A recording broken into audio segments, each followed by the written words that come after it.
Welcome to the ExecMBA podcast. I'm your host, Brett Twitty, and you are listening to a new episode. On this episode of the podcast, I'm excited to share my recent conversation with Aisha Pridgen. Aisha is a second-year student in our Executive MBA class of 2022, and she and I recently connected via Zoom to talk more about her MBA journey. Aisha and I talk about her decision to pursue an MBA, what led her to Darden, as well as how her career goals have evolved during her time in the program. If you're interested in learning more about career resources and support for our Executive MBA students here at the Darden School of Business, this episode is essential listening. So without further ado, here's my interview with Aisha Pridgen. Aisha, welcome to the podcast. Hi, Brett. Thank you. I'm excited to be here. It's great to have you here. I remember when you were a prospective student, you came for a class visit, Sands Family Grounds, Roslyn. On a Saturday, a quiet Saturday, I think. You were up here sitting in on a class, and how far we've come. You're about to graduate. Congratulations. Yeah. Thank you, Brett. Quarter 10. And I remember coming up to Roslyn too. And it was in the spring, I think.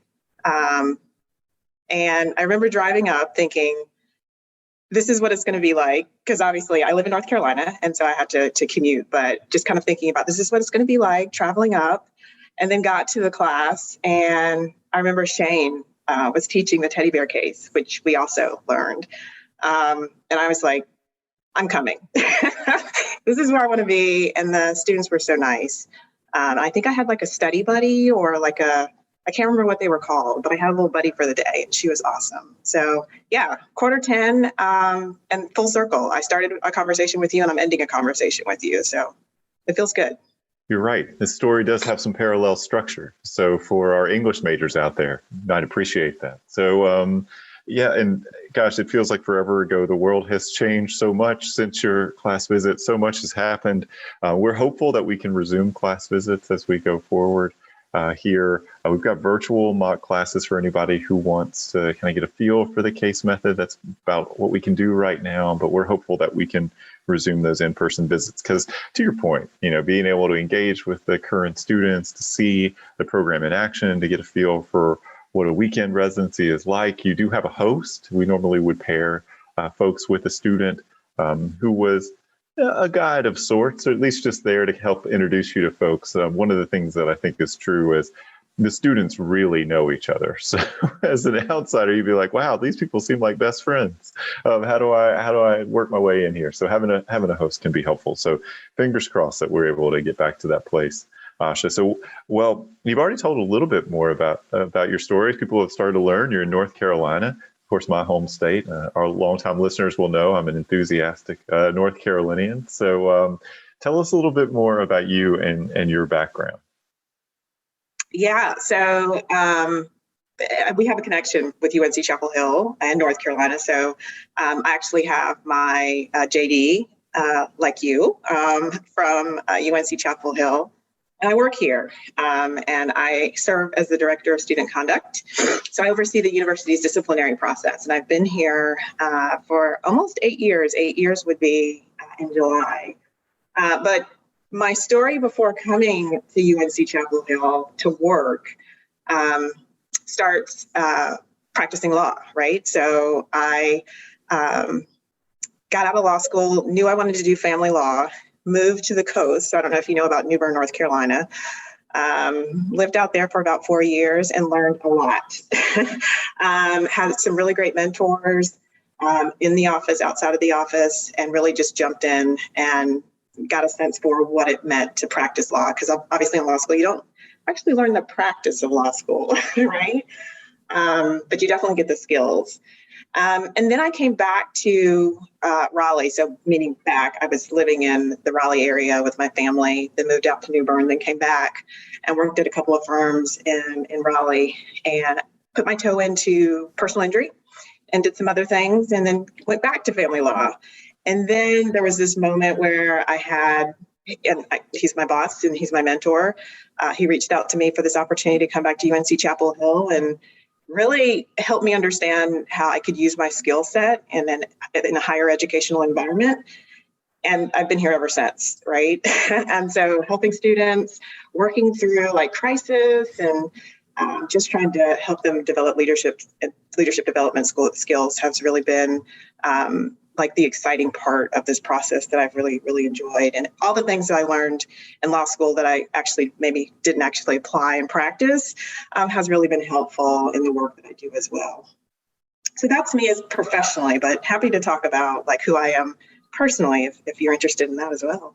Absolutely. We share with our prospective students and applicants that when they approach the application process, there are really three key components of an application, right? So it's easy to talk about school and career, but we're also curious about who you are personally. So yes, Aisha, you got to tell us that part of your story. Yeah, this is the fun part. And I think the Darden experience has really helped me tell the story. And so we learned that very early on in maybe the first or second quarter. And again, for me, Darden has really helped me formalize a lot of the things that we just do generally, and then actually can put it into a framework and a structure. But as I think about my story, like I'm my mom's daughter, the caring, like supportive, quiet person.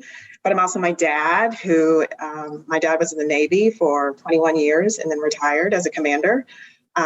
He's quiet, but he's a leader. That's me too. And then I'm a sister. And I know what it means to be a friend, but I also know how to be like honest about circumstances and help guide people, but also be supportive and caring. And that's what I do for my family. But I think about all of that collectively and who I am and the decisions that I've made, right? So we're all about our experiences, who our families are, and how they all influence us. And so they're all driven, right, in their own ways. And so I think about like, why am I so driven to, I've got an undergraduate degree, I've got my JD, and now I wanted to do my MBA. Like, where is that coming from? And I really think I was shaped by my family and just seeing how my parents went from Eastern North Carolina, which is rural and very poor, to who they are today, which is just an amazing story. And I know that I wouldn't have made the choice to come to Darden, get my JD, get my undergraduate degree, and go on and do great things if it hadn't been for them. Well, thank you for sharing that. The older we get, at least been my experience, the more you think about your parents and your upbringing and how these experiences shape you and lead you to make the decisions that you've made and pursue the things perhaps that you've decided to pursue.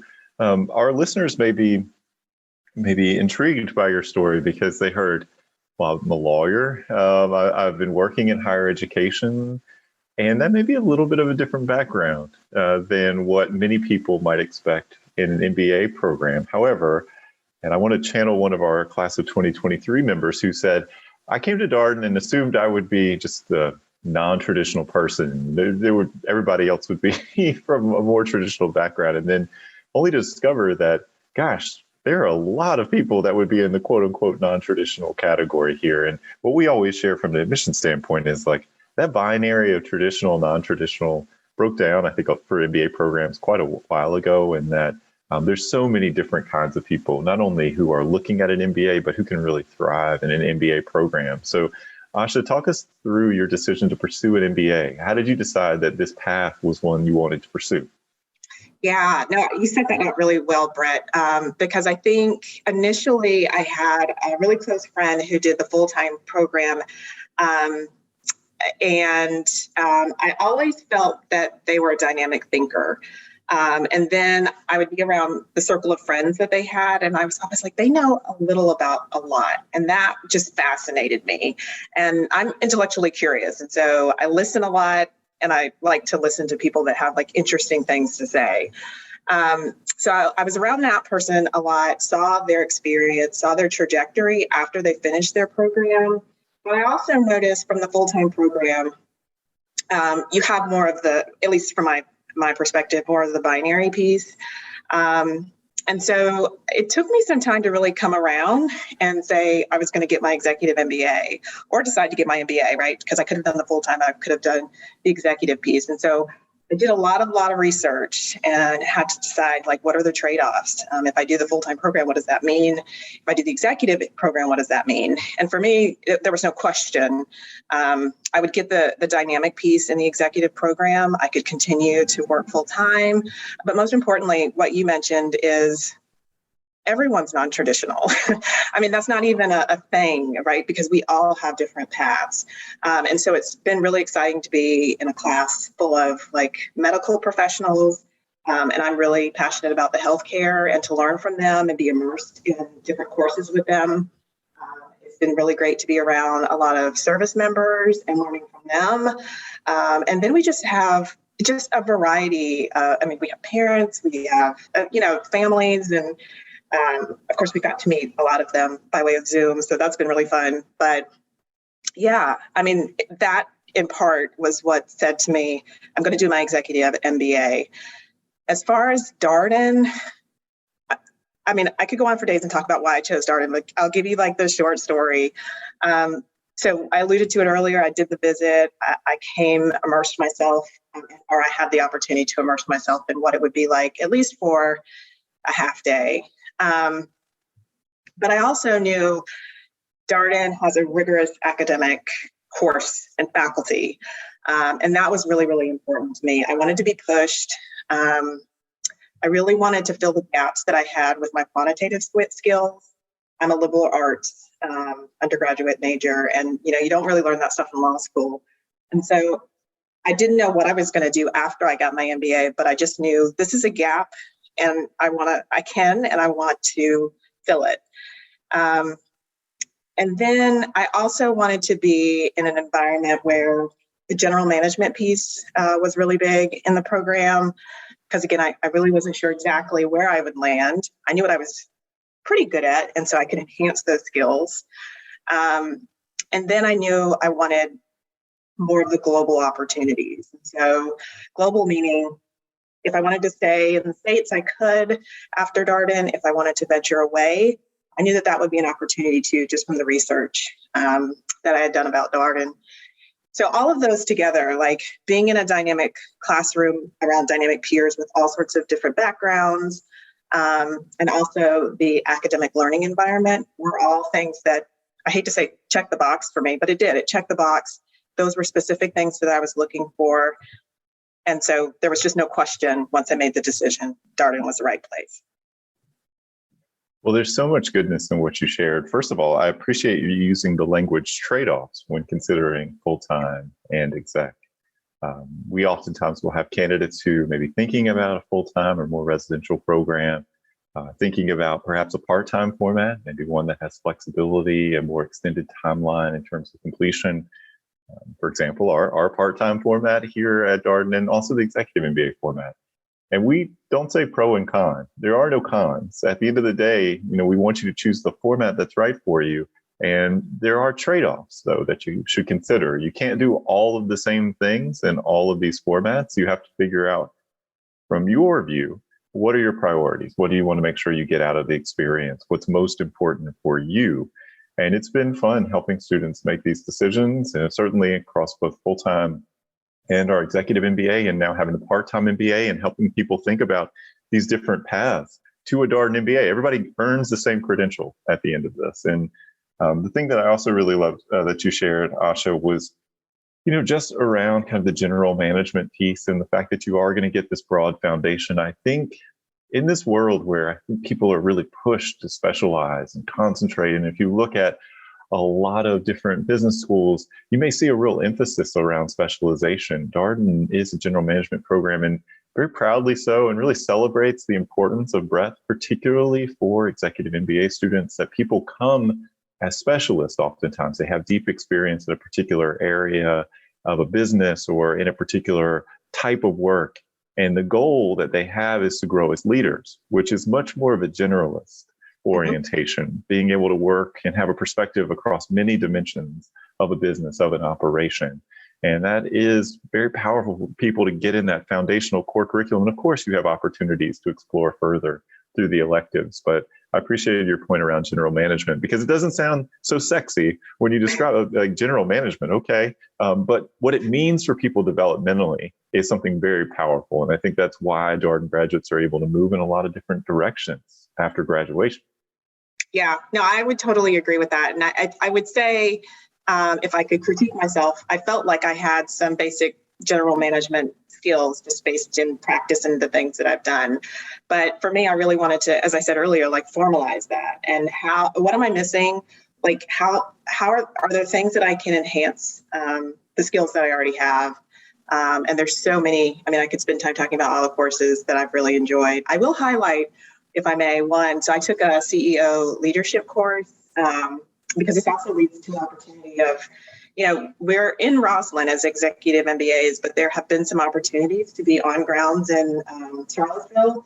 So I had an opportunity to do a CEO leadership course with full-time residentials, and there was a group of executive MBAs, including myself. And so that was at the beginning of the year. It was cold, but what I will say is, I mean, one, you had an opportunity to experience Charlottesville. Two, you had the opportunity to meet some of the full-time residentials, which they're amazing. I think the dynamics in the classroom, they learned from us, we learned from them, which again, that's the part of the program that I've really enjoyed. But that is just another opportunity to meet a bunch of CEOs, learn from them, and develop those general management skills. And it was really relevant around digital transformation, all the things that are relevant right now. And that's another thing that I've really enjoyed about Darden too, is the case method and the cases are relevant. Talking about COVID, talking about AI, all those things that you can expect, even if you don't go into a general management role, but all the things that you can expect organizations and CEOs thinking about right now. That class, I believe, was taught by Carolyn Miles. Is that right? That's right. That's right. Yeah, if you're curious about learning more, I think it got covered on the Darden report. It's a really, really cool class. It was offered back in January. She is a Darden alumna and most notably known for her work leading Save the Children, a nonprofit organization with obviously global impact and reach, and is now back helping out at the Darden School across a lot of different dimensions, and of course teaching some classes too. So that's great. So let's talk about your first year. So you come to Darden, you've got the background that you have, liberal arts, undergrad, law school, you've been working in higher ed, and now you're taking classes like accounting, finance, and decision analysis, and global economies and markets, but also important to note, leading organizations and leadership communications and business ethics and all these kinds of things. What was that first year like as you got up to speed as an executive MBA student? Yeah, thank you for reminding me of all those quant courses, Brett. I appreciate that. But that's good. That's good. Again, that's why I came here. So the first year was, no one could have expected what happened, right? Nobody expected the global pandemic. So I don't lean too much on that and how that may or may not have impacted my experience, because I can find the good, even with all of the things that were happening, not just the global pandemic, but all the racial, social injustice issues that were also happening in 2020. But my learning team, I think, would be a key highlight for me. I know that you all do some magic. I don't know what that magic is when you create learning teams, but I just had a phenomenal learning team. And I know that they are created and put together strategically because there are strengths that we all bring to the group. And then there are areas where we need to grow and we bring those too. And so it's meant to complement. And so I can remember meeting or before a meeting for a learning team, like one of my classmates reaching out to me and saying, do you want to go over this? I think it was maybe for accounting or a finance class. And they did. And I was like, thank you for taking the time to do that, because that was an area I really needed to grow. And they were really good at it. They could probably do it in their sleep. But those opportunities and moments where I know they were just as busy as I was and going through the same experience that I was with the pandemic, but we were still able to make the connections. We were still able to support one another. Networking is a really important piece of the Darden experience. And so even with the obstacles that we had, I think not just with learning teams, but outside of learning teams, there's opportunities in breakout sessions where we would just casually just start chatting about, not about finance, not about accounting. But those are the moments that are really memorable for me, and not being in that area where a lot of my classmates are from, being able to connect with them maybe once or twice a week for our learning teams. Was just nice to kind of chat, see what was going on in their areas, share a little bit about what's happening in North Carolina. So those are the moments that I remember from my first year. But I also remember in the class really being pushed on those quant courses, but really saying I'm going to continue to push myself and take courses. Even some of the electives, I chose to still say, how can I challenge and grow these skills? So that's what I remember from my first year. Well, I have so much to react to in what you shared. So you're right to note that for the class of 2022, an unusual start to the program because of where we were with the pandemic, the COVID restrictions that were in place. We had to have 6 feet of social distance between students in the classroom, which took the classroom capacity from 65, 70 or so students down to about 20 to 25. This was pre-vaccine, by the way. And so there was also, when your class started, again, reacting very much in real time to an evolving situation. COVID, still a lot of unknowns. And we can put our mind back into August of 2020 and what the world was like. Think about LR1 for your class was a virtual experience. And the root of that decision was really around equity. Certainly there were members of your class who would have greatly preferred and would have liked to have been in person, but we knew that we would not be able to get everybody together in person. And we didn't like the idea of a group of students in that initial stage as brand new Darden students in the Executive MBA format, having differential experiences, right? Some in person, some online, some people feeling really connected, some people potentially feeling comparatively disconnected. And that just didn't sound right. And so started virtually, and most of the first year or so of the program was either virtual delivery and occasional hybrid class where there could be in-person participation too. And then come August, we resumed normal operations. So I honestly think your class, the class of 2022, you have almost 2 very separate experiences within your overall 21 months of study here. And you are correct to note that oh, by the way, it wasn't just the pandemic. We talked here on the podcast with members of the class of 2021, but it certainly applies for any group of students that's at Darden or has been at Darden in the past 2 to 3 years with this, post the murder of George Floyd, Black Lives Matter, social justice movement, all of that. So in many ways, I was thinking about our class of 2021 when they were in residency. There were protests that were playing out in DC, just a few miles away, and so a lot happening in the world, a lot going on, and that comes into the classroom, right? It's not just you come and it's just accounting and there's nothing. I mean, all of that is part of your MBA experience. So I appreciate your noting it here. And the learning team piece, I would love to say that we always get it right, but we certainly give it our best shot. It's Laura Bordoni and I working together. Laura Bordoni, friend of the podcast, our Dean of Students here for the professional degree programs.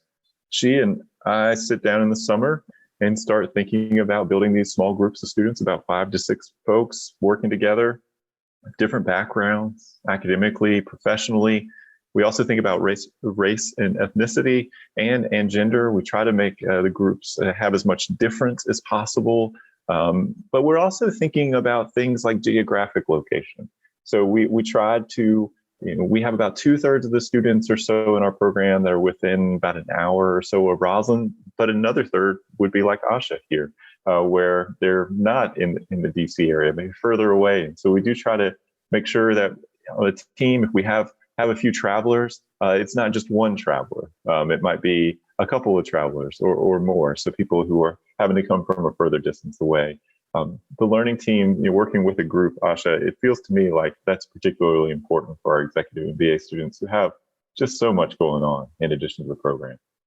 Yeah, and a lot of us have been away from the academic environment for a while. And so it's nice to be able to lean on those folks that this is what they do. Like they do accounting every day, or they work in finance every day. And, obviously they're learning some new skills too, but they have probably a stronger foundation than some of us. And likewise, there were skills that I found. These are leadership development things that I do in my work every day. But again, enhancing those. But, those were areas where I could say, have you thought about this? Have you looked at it from a different perspective? And they would do the same thing. I don't like to say like push back because it was more a very friendly environment of just think about these things, broaden your horizon. I can also remember spending a lot more time on Excel spreadsheets than some of my counterparts, but that's what I needed to do. And they would probably spend more time, synthesizing on an idea to write a paper. Again, so there's some trade-offs there. That's my sort of my favorite word to use in this context. But you're right. Everybody has something that they have to learn. There's no, we always share kind of a riff on this idea is there's no perfect MBA candidate. There's no perfect MBA student. Everybody has gaps. Why would you come to the program if you didn't have gaps and things that you want to address? The whole point here is learning. And you learn in a lot of directions. You learn from the faculty, you learn from your students, fellow students and classmates. You learn from all the interactions you have in this program. And some of the learning you also do is individual, right? So the model at Darden does kind of plan for individual preparation before you go to that learning team meeting. And so, but nobody does this on their own. And I think about your class, Asha, y'all have done a great job, navigating difficult circumstances, COVID and everything going on. We've been in normal operations since August, but even before then, I did a lot to stay connected and kind of build connection within your class using the virtual medium. So here you are, second year. It's been back in person. How's the second year been? How's it been going? You're a short timer, so as you noted, quarter 10, the very end of the program. Yeah. So many words, but I think my second year's been really good. You've actually, and so we actually heard our faculty say in our first year, like you'll find your stride, you'll find your rhythm. And in the moment you are in your first year, you're like, that's not going to happen, but you do. And I've definitely found my stride and my rhythm in the second year. I've also, just coming into the program, I wanted to take advantage of every opportunity. And so I spent a lot of time in the fall of 2021 deciding what to do next after Darden. And so I took advantage of a career center early on in the first year, and that's part of the encouragement in the program to do it in your first year. But I did it in my first year, and then I did on-grounds recruitment in the fall. And just the networking opportunities, connecting. Once you show interest with the Career Center about areas or industry areas of interest, organizations that you're interested in, Darden alum, they're coming at you, which was really exciting and really helpful. So the way I think about it is, I've had the first year to take the core courses, build some fundamental skills, and also enhance some of the others. And so now you're ready to sort of talk more intentionally about what do you want to do, how are you going to use it, and what's next. So my second year has really been about what's next. So the fall semester, I spent a lot of time recruiting, but was able to, or I shouldn't say had a really great, end of the year gift of a new opportunity. So this wasn't something a term that I knew, but I'm a switcher, right? So I'm going from one industry area to another. So I wanted to go from higher ed to healthcare. So I switched to healthcare with the support of Darden, and kind of thinking about the questions that we're talking about today during this conversation. I don't know that would have been a switch that I would have made if I hadn't incorporated Darden into my path. So that's been the fall, or that was the fall, really exciting. It was great to share that with some of my classmates. They've been really supportive. And then so into the spring semester or the spring quarters, it's really been about planning ahead, sort of still taking some electives around some specific areas. I'm taking solutions in healthcare or innovation in healthcare, which is, applies to some of the things that hopefully I'll be doing after I graduate. So, so all of it's really been sort of bringing forward the things that I've learned, not just at Darden, but before, into what's next after Darden. Well, career support in the Executive MBA program actually starts pre-matriculation. So students have an opportunity to participate in what we call a career kickoff meeting. This is a one-on-one meeting with a career coach. That's even before you get started. We also have a series of online self-paced modules, a course that's available across full-time, part-time, and Executive MBA. CDY, short for CDY Finding. In quarter one in the Executive MBA program, we take a course called the Professional Advancement course, which is, I think, a course that helps students really make connections within their class, people who share your career interests and goals, but also to begin developing a roadmap for yourself as you think about what's to come. There's so much other programming and career-related content that the career team turns out during those weekend residencies. There's oftentimes a career session on Saturday or Sunday that the career team facilitates. And then if you are interested in participating in recruiting, Executive MBA students can. What we generally encourage people to do, though, is don't put all your eggs in that basket. It's one way to potentially find a job if you're looking to make a switch, but it's not the only way. And networking is a huge part of this, to Aisha's point. And so if you want to participate in recruiting, that really kicks off around, late summer, early fall of your second year as an Executive MBA student. And so there's so much support. I think oftentimes people wonder, well, what if I want to switch jobs? What if I want to move up within my company? What if I want to launch my own venture? What if I don't know and I just kind of want to explore? Is there support for that? And the answer is yes. And one of the things that we've consistently highlighted for people here on the podcast is in our Executive MBA program, over half of the students, depending on when you ask the question, how you ask the question, would likely identify as career switchers, or at least are open to changing function and or industry, moving out of their existing company. Now, Aisha, I want to come back to what you shared. You went from higher education to healthcare. That is a pretty big pivot. I'm sure it's related, but at the same time, people maybe wonder, like you had, 8 years in higher ed, I think, roughly speaking. And so you now come into the healthcare. And how did you make that pitch? How did you decide that healthcare was something that was of interest to you? Walk us through that shift. Yeah.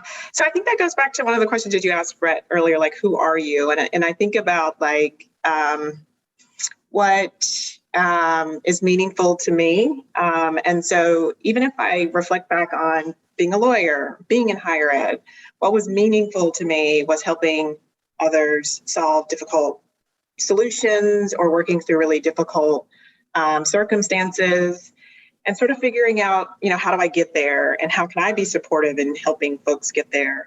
So that's always been an area of interest and part of all the work that I do. And so when I came to Darden, I didn't know exactly what industry I wanted to be in, but I knew I still wanted to be sort of in that supportive developmental role. But I also knew I wanted to make an impact. And so again, one of the things that attracted me to Darden was this transformational idea when it comes to leadership and making an impact on our communities, big or small. And so putting that all together, I wanted to be in an industry that I could visually see has had an impact on my family. Healthcare is not necessarily something that's accessible, and even if it's accessible, they may or may not choose to access it. And I've seen that in my family. And then really identifying, I thought about healthcare sort of broadly, but then I wanted to really find an area in which I felt like I could make an impact. Even if it's a small impact, it's big to me. And so I was able to find my way through all of the different dimensions of healthcare, and I landed in global products, so dental products. And just thinking about how can I help improve embodiment, wellness, so it's important to be able to smile, right? And it's important for a lot of us to be able to light up a room by just sort of sharing a smile. And so that's what really drew me to the current organization that I'm going to. But that's why I wanted to focus on healthcare, helping others, and really connecting that back to what that means to my family. I'm going to ask you a much more technical question related to this. So how did you, obviously this interest is really rooted in your personal experience and your desire to have an impact, but like tactically, how did you figure out, like, I'm here, I would like to get to here, but what is the here that it's very difficult to follow this on the podcast. I'm making these hand gestures, which doesn't come through in the audio recording. Basically saying, like, how did you decide, like, healthcare? Like, what did you do to engage with what was possible for you? Yeah, so I had to look at my skill set, right? I mean, you have to be rational. I don't know that I could go out and, like some of my classmates, fly helicopters and planes. I don't have any transferable skills to do any of those things. So for me, I had to, and this is, again, part of the Darden experience, as you tell your story, as you look at your resume, your CV, and as you write a lot for some of the different courses, you have to do some self-reflection. And so I remember a moment of having to put together my story and really sort of looking back on my experiences in undergrad, my experience in law school, my experience practicing law, my experience in higher ed, and finding the interconnectedness in all of those things to decide, okay, so how can I pull forward this experience and where? And so when I thought about healthcare, I was like, these are all things. So general management, that will be the program that I'm doing at the new organization. Like, I'm pulling together this experience that I've learned along the way of my journey, and I can apply it. And I can also learn or use some of the new skills that I've developed at Darden. So tactically, I had to be intentional about really evaluating the things that I've done, what I wanted to do going forward, and make sure that my skill set would fit. But even where it didn't fit, like the skills that I had learned while at Darden, how do I demonstrate that these are new skills that I've learned, I can apply them, and I'm also bringing forward these skills that I've had before, but have been sort of honed in and more developed. So tactically, that's how I approached it. Yeah, that makes sense. And, I talk with Jim Collins and Kellogg, Leleveld all the time. These are career coaches who work closely with our executive MBA students. They have all kinds of resources. You want to just begin investigating these questions of, what might you do? Where might you go? I think about things like Career Leader and all these reflective surveys that students can do. Think about informational networking too, just as you gather more information about an industry or a particular organization. You mentioned how eager Darden alumni are to help. They are a huge part of this investigation. Just buying someone a cup of coffee or scheduling a Zoom meeting and saying, hey, can you tell me a little bit more about what you do? How did you get there? Tell me about the organization. Why did you choose this organization? What should I be thinking about? These informational meetings, they may sound small and kind of trivial, but they have an accelerating quality in my experience. Like, you talk to one person and they say, well, you know who you should talk to? Send me your resume, but I also think you should talk to this other person. You go talk to that person, you end up talking to another person. And at some point, maybe you end up even applying for a job through all of this. I think that's one of the things that we always stress with prospective students. They know about recruiting, they know about maybe these more defined channels, but there's an organic aspect to the way that this comes together for executive MBA students. It is oftentimes the product of a fair amount of networking and putting in that legwork to find that next opportunity. Does that resonate with you, Aisha? It does. And the interesting thing is, I know the formal term is networking, but for me, a lot of it was, I'm just making this connection because I have questions. I'm intellectually curious about what this role means to you, what this industry area experience has been for you. And so I want to talk to you more about that. And so for me, those conversations, and I think if I had some advice to give prospective students or people that are, or students that are currently looking to switch or make a change, approach those conversations or those networking situations as just conversations. I want to learn about you. I'm hoping that you'll learn about me. And organically, I think those opportunities of, hey, have you thought about coming here? Or have you thought about going there? Those just happen really naturally. And for me, that's what's important. I know some people see networking as it's maybe uncomfortable for them, but I think if you kind of approach it just as a conversation, there's some things that I can share with you and you can share with me. That feels good because even if you decide that maybe you're going to go a different direction, my experience is if I saw them out and about or had to connect with them in the future, the first question would be, how's it going? Where did you land?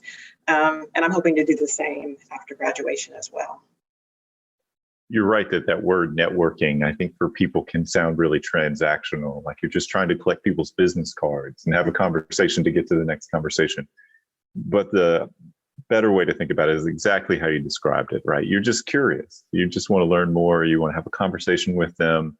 You're asking questions. You're sharing about yourself and building relationships with people who will become part of your network. And you will continue to stay in touch and help them learn about what you've been up to and how the process is going.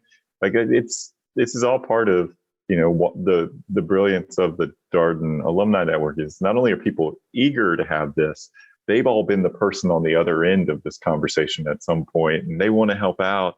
But they're also a group of people who I think are relationship oriented. This is the thing that we always stress as prospective students. Look at the Executive MBA program, because I think for many Executive MBA students, you think about schedule and time and convenience and how busy they are, but really trying to make sure that students understand like the sense of community, your connection with your classmates is a big part of this experience, just as it is a part of the Darden experience generally. What's your reaction to that, Aisha?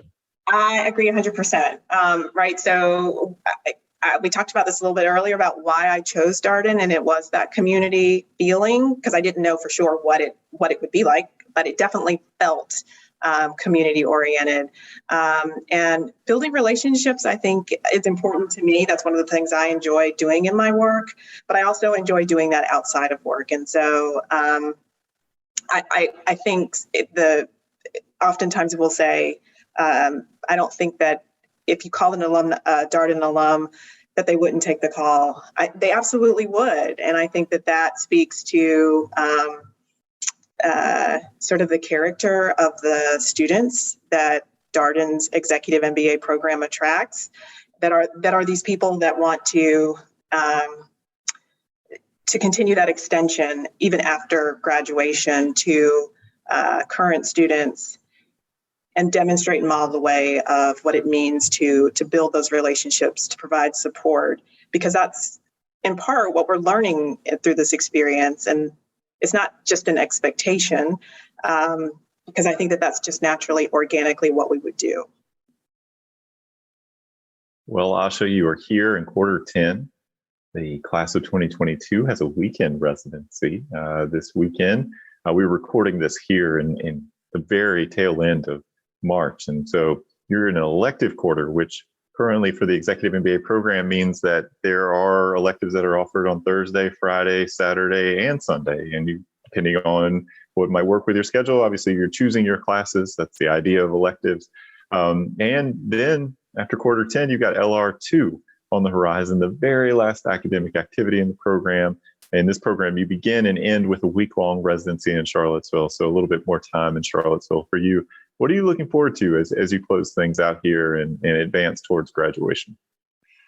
Yeah, so many things. I mean, I don't consider this as a chapter that I'm closing. It's a chapter that is part of the story, right? So just moving on to the next piece. But it's nice to be able, so this is 10.2 on grounds in Roslyn, but it's our last. And so we're doing a kickoff for a nonprofit it's just to sort of encourage. So it's a nonprofit board and philanthropy participation opportunity. We're advocating, serving, and giving. That's the Darden way. And so I'm helping a classmate. I'm really just sort of supporting my classmate in that initiative, but really it's to set up this idea of after you leave Darden, continue to advocate, continue to support, and continue to take the things that we've learned through this Darden experience forward, even in the nonprofit space. And you mentioned the professor for the CEO class and very strong presence in the nonprofit arena. She's actually going to be at the event Friday night. So really excited about that bookending the program for me. And then because we didn't get LR1, I'm just really excited about having an opportunity for a week long to be immersed in the program and feel what it's like to be around my classmates and around Charlottesville and around Darden. And I just think that's going to be a phenomenal experience to kind of bring everything back together. So those are the two big things that I'm really excited about. And that's great. Your class has a lot of really, really cool initiatives happening. You're in the midst of raising your class gift, which I had a chance to attend the kickoff party for that. That was great to hear from the chairs for your class gift committee. Let's just say, make no small plans. I think that they have ambitious goals. I think trying to raise $200,000 as a class. And they announced at that event, I think I heard this correctly, that if the class achieves 100% participation as a class in giving to the class gift, the chairs for the class gift will kick in an additional $75,000 as part of the fundraising.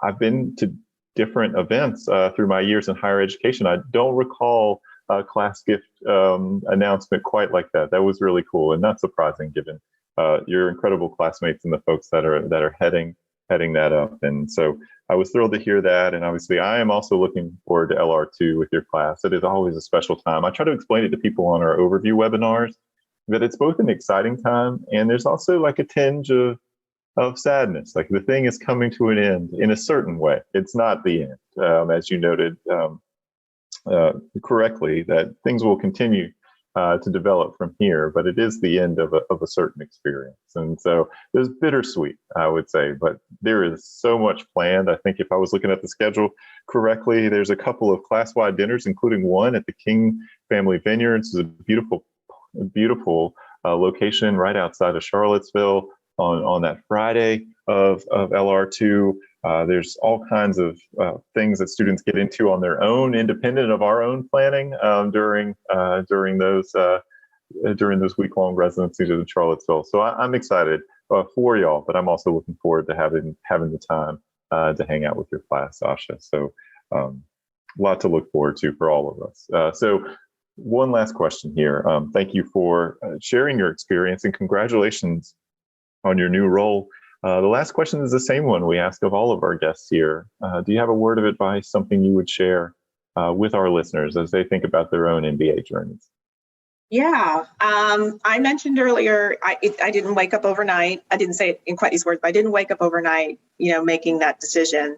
It's an intentional decision, and it should be, no matter where you are in your career journey.